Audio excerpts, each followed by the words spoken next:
na pangungunahan ni Ma'am Roselinda de los Santos.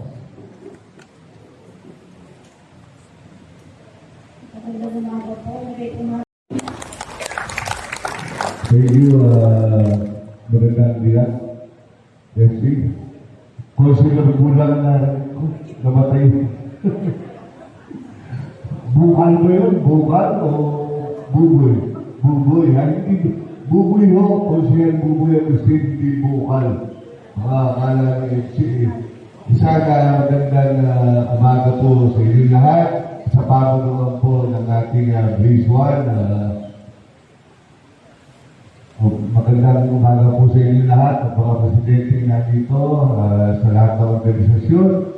Ako po rin si Engineer Buboy Agustin, dati po akong building official at proud member ng Giting ng Pasig.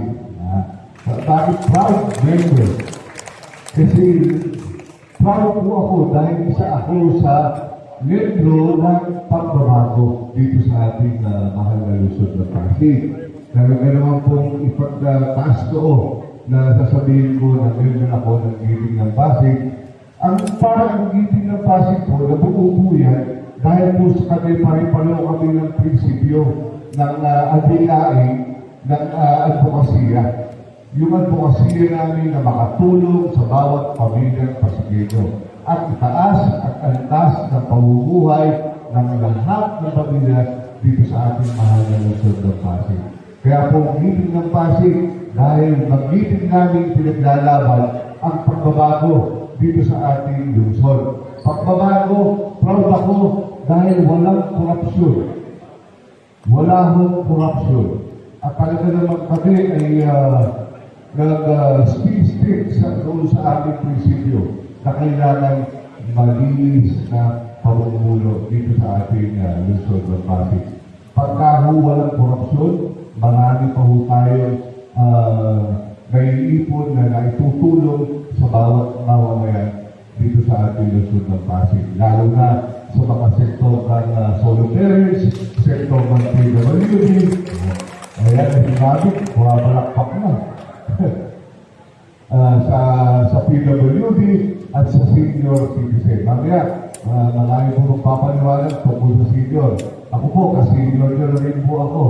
Talaga namang dapat nabigyan ng mas mataas na pagpapahalaga lahat ng mga senior citizens dito sa ating Luzon ng Pasig. Bakit po kamo? Kasi magmula bata hanggang inabot nyo yung senior age na yan, taxpayer kayo.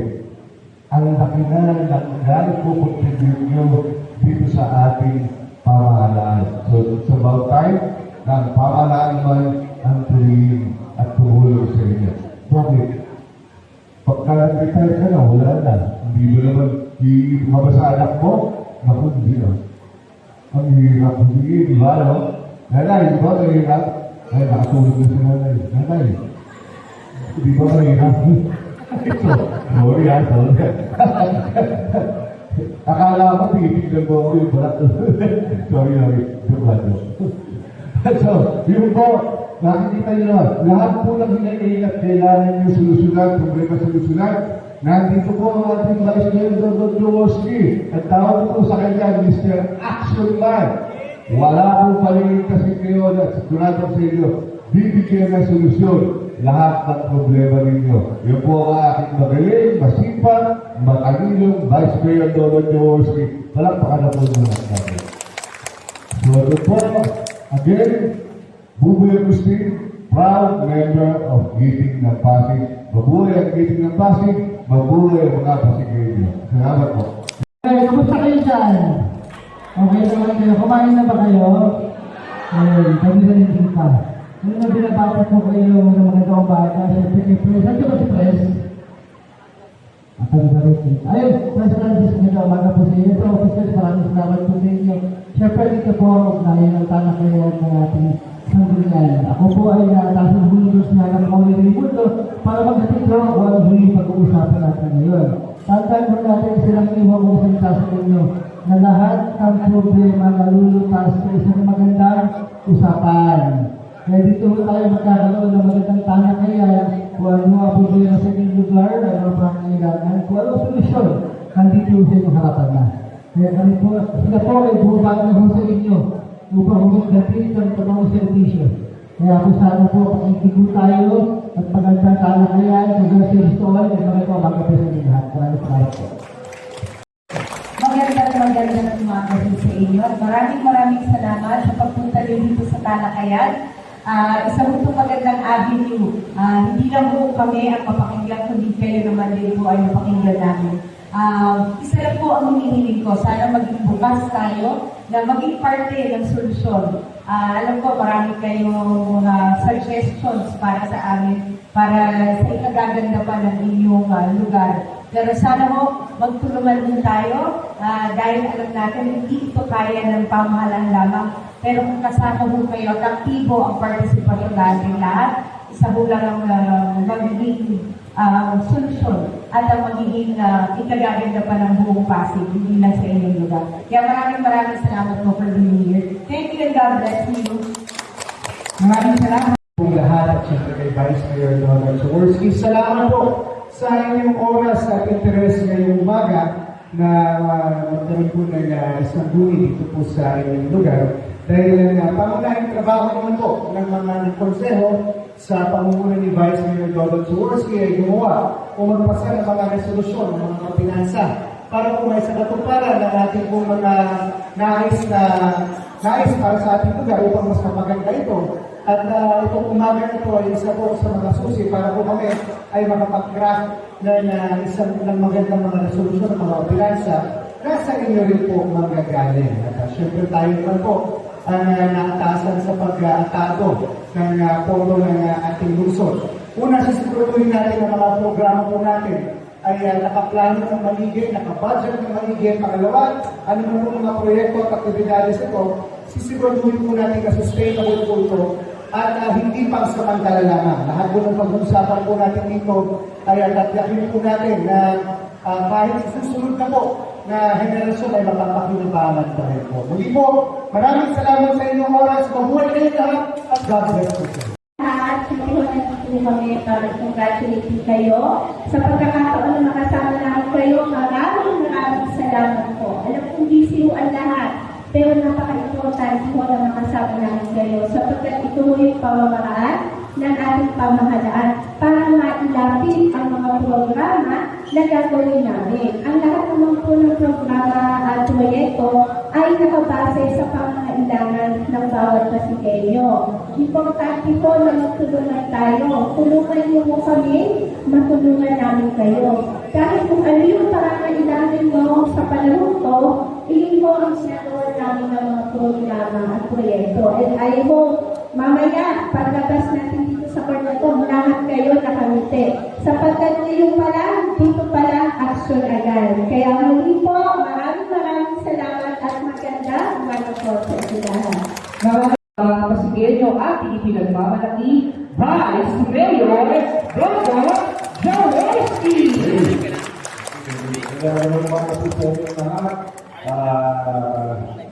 Hingi muna ako patente sa inyo, medyo late po tayo mag-isa ngayong umaga. Galing po kasi kami sa Rosario. Nagkataon po meron pong inauguration, kasama rin natin si Mayor Vico kanina.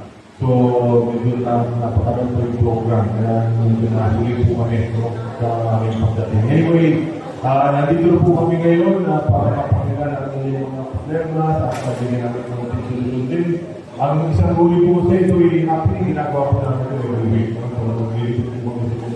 Sa bawat kaso ng ating lungsod para malaman namin kung ano yung problema ng ating mga ngayon at mabigyan ng aksyon ng ating sanggunian. So, ito po ay nagbunga ng 22 elections. Kasi sabi na iba, pagkadating sa eleksyon, nagkakaroon ng talakayan. Naririnig yung kandidato, pero pag naupo na, wala na po yung pagkakataon na maharap ng mga hilang sa puso. Kaya mayroon po kami continuing program na isang buwan. Para sa ganun, mga pakinggan namin yung mga problema niyo. At mabigyan din namin ngayon ng update kung sa ating mga programa na ginagawa sa grupo ng City Hall. For example, unahan mo po dito sa mga senior citizen po natin. Mga seniors po natin, meron po tayo bago ngayon ng mga programa. Meron ba kayong, meron bang tumatanggap dito ng local senior pension? Ha? Senior pension? Ha? Okay, wala? Okay, meron. Okay, iba meron na, mga local pension po na rin. Ang pension po kasi natin is SSS at GSIS, di ba? Nasa national. Pag wala kayo ng SSS at GSIS, qualify po kayo makatanggap ng local, wala po sa ating local government, kaya local.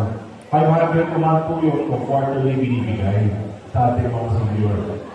Ngayon, dahil nga po na nakapindig kami sa isang pamahalang malinis, medyo dumadami po ang pera ng ating lungsod. Nagkaroon na po tayo ng isang bagong ordinansa na ipapasala po ng inyong Level Council. Ginagawa na po yung mga guidelines ngayon na i-expanded senior citizen local pension natin. Pati na po yung mayroong 4,000 pababa ng SSS at GSIS, qualified na rin kayo makakuha ng additional 500 sa ating mga pamamahay. So at the moment po, 20,000 po ang ating local senior na nakakatanggap ng local senior pension at with the 4,000 pababa na SSS at GSIS million na hoping po na talagang dadami pa ang makakatanggap ng beneficiary nito. Ang ating solo parents, actually may solo parents ulit po. Okay, ang solo parents natin, alam naman natin, no? Ang national government nagpasala isang batas, solo parents act, no? At tayo po ay nagtatap po niyan. Pero proud po tayo dito sa Pasig dahil isa tayo sa ilan lamang ng mga lungsod na nakakapagbigay ng suporta sa ating mga solo parents, no? Lalo na yung solo parents po na wala na hanap buhay. Kung sila ay nakakatanggap din ng benepisyo mula sa ating local government.